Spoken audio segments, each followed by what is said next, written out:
Hello, Player One Taco coming to you live from day one here at DAS, and we were standing in coffee line, and we got this dirty chai tea that was amazing, but we got into a conversation with an amazing individual, Grant.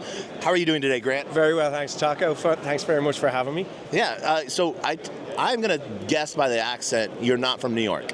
I'm not. I'm from Ireland. I'm Irish. All right. From our sins. All right, nice. All right, what brings you to the Digital Asset Summit? So I'm here to promote care credits because I'm involved in home care, taking care of elderly and vulnerable people in their own homes. So I have staff in Ireland and in England, and they're doing God's work. They're doing great things in terms of going into people's homes and helping them get out of bed in the morning, helping them with all their daily needs. But it's not a highly paid job, because I, as an employer, only get paid so much by the government, you know. So obviously with the increased cost of living and everything, people need more in terms of the hourly wage.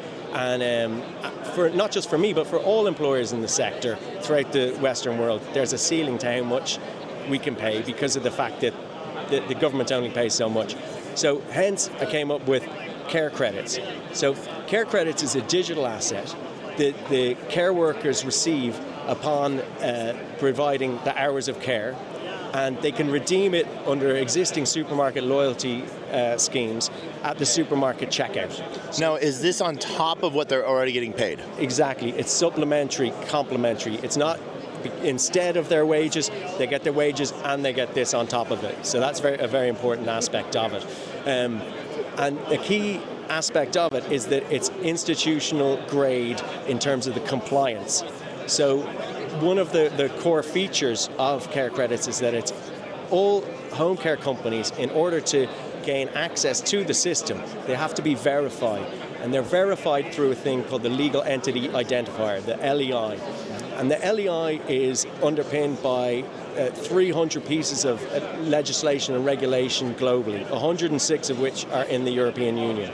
And it is something that means that we know that it's a home care company that's accessing the smart contract via their scheduling software. And then there's an extension to that, which is a digital identity extension called the VLEI, the verifiable LEI.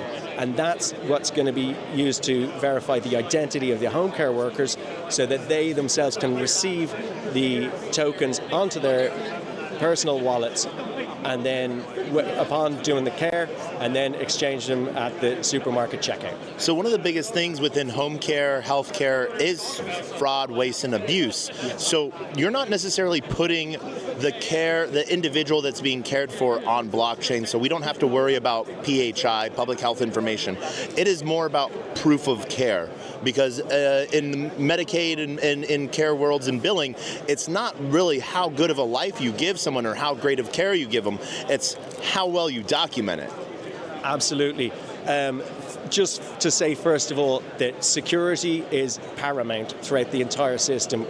Personal information, medical records, they are sacrosanct and they will be completely protected. And we're working at the highest levels with the European Commission to make sure that all of that is ring-fenced.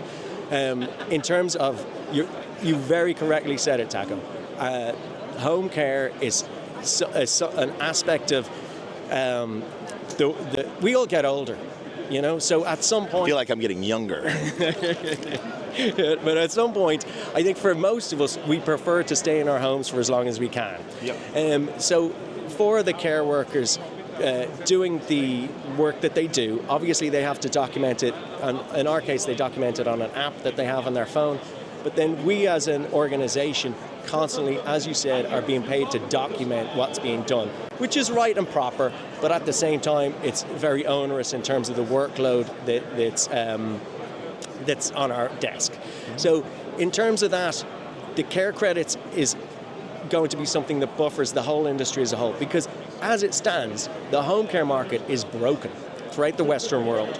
And the care credits was really born out of necessity, because necessity is the mother of all invention, as we know, right? So in terms of making sure that it's a $380 billion industry right now, but with the aging population, it's going to grow into the trillions over the coming decades. So it's something that really has to be looked at.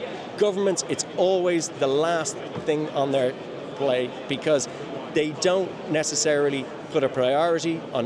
They don't even want to really sort of prioritize or think about themselves getting older. It seems like.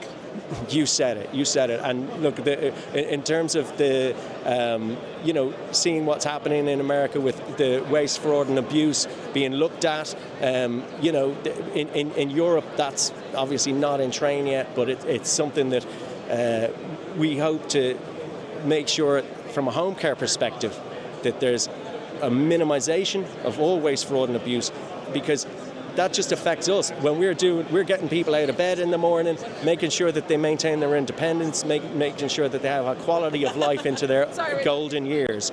And, frankly, the system is broken. So care credits is going to be something that is going to change it. So what you've sort of talked about right now is basically a direct relationship between the company that's providing the services and that's the organizational infrastructure over, and the individual providing the care, getting a utility token that they can then spend at just their local grocery store or in partnership with discount pieces like that. Where does the retail user come into this, or is this not a retail play at all? Well, the retail user in this instance is secondary. The token itself is minted upon the care being delivered. So it's a real-world asset insofar as it's based on human labor itself. Now once they clock in that they've done the work, and it's been verified, or just once they've done the work? Clock in and verified, and then put on their digital wallet. So now they own the token. Now, they can either hang on to the token itself, or they can cash it in at the checkout, depending on what the value is at any given day. And then the supermarket chain owns the token. Now, if they decide to hang on to it or resell it on the secondary market, at that point it could be accessible by retail investors and institutional investors, because this is going to be an institutional grade asset. We're not looking to make a meme coin here. We're looking to build something which has security, compliance, regulation at its very core, so that it is a fundamentally safe asset, and stable coins are going to feature in its underlying, in what backs it up. And so I know everyone, if they're looking to find you, they can find you at carecredits.io. Carecredits.io, absolutely. Are you guys on socials as well, like Twitter? No, not yet, but we will be very soon. All right. And so if they want to find out more, that's where they go to? Carecredits.io. My name's Grant Leach. I'm very interested in hearing from institutional investors, VCs, and anybody who'd like to partner with us in making the world a better place by providing a decent standard of living for people who are doing the best they can in terms of helping people who need it. You might need this next. We all get old.